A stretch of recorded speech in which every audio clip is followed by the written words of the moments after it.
it might surprise you to know that some people die without a will and still get exactly what they want. By the end of this video, you'll have an idea of when Nevada's default inheritance rules work. Here's the general rule. If you're married in Nevada and all of your property is community property, meaning it was acquired during your marriage, and you die without a will, your half of the property will go to your spouse. Now here's the thing. In many situations, that's exactly what people want. And having a will doesn't change the outcome. Keep in mind this is a general rule. There are some exceptions. Here's an example. Let's say Mark and Lisa are married and they have 2 adult children. They built everything together, their home, savings, retirement accounts, all of it is community property or marital property. At some point down the road, Mark dies without a will. Under Nevada law, all of Mark's community property passes to Lisa. Later, when Lisa dies, the remaining property goes to the kids. This is the same result that many couples build into their wills, even though it's already going to happen. Will or no will, it's the same outcome. So in a situation like this, married couple, adult children, all community property, the default inheritance rules may already give you what you want. That's why some people may not need a will, at least not immediately. But here's something people often misunderstand. If you die with or without a will, your estate will generally still have to go through probate. A will changes who inherits. It does not eliminate the court process. If you want to avoid probate, you'll want to watch some of my upcoming videos. Now here's where the default inheritance rules start to cause problems. Separate property changes everything. We talked about marital property or community property. Separate property, on the other hand, is property owned by one person.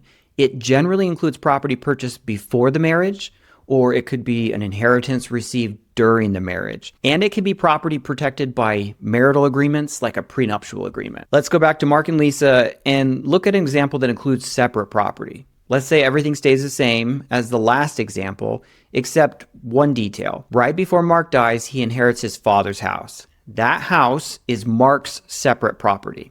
Now the outcome changes. On Mark's death, Lisa still receives Mark's half of the community property, but the house Mark inherited is divided differently. Lisa, as Mark's surviving wife, gets 1/3 of the home. The remaining 2/3 goes to their children. Many people are bothered by this outcome. They wonder why the state would award anything to the kids while Mark's wife is still alive. And if you find yourself in that camp, then you probably need a will or possibly a trust. Because if you don't pick your beneficiaries, the state will pick them for you. Here's another example. Jack and Jill are married, no children. Jack built a successful business before the marriage, and they signed a prenuptial agreement confirming that the business is his separate property. Jack then dies without a will. Jill gets the community property and only 50% of Jack's business.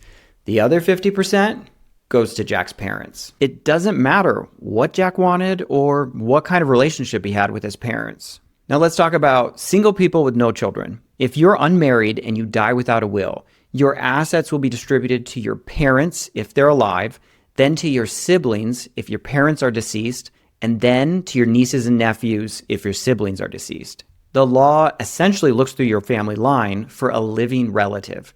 And in rare cases, if no relatives can be found, the state of Nevada inherits your property. If you don't have a will, one major issue that comes up is who will raise your children. A will gives you the chance to nominate a guardian to raise your minor children.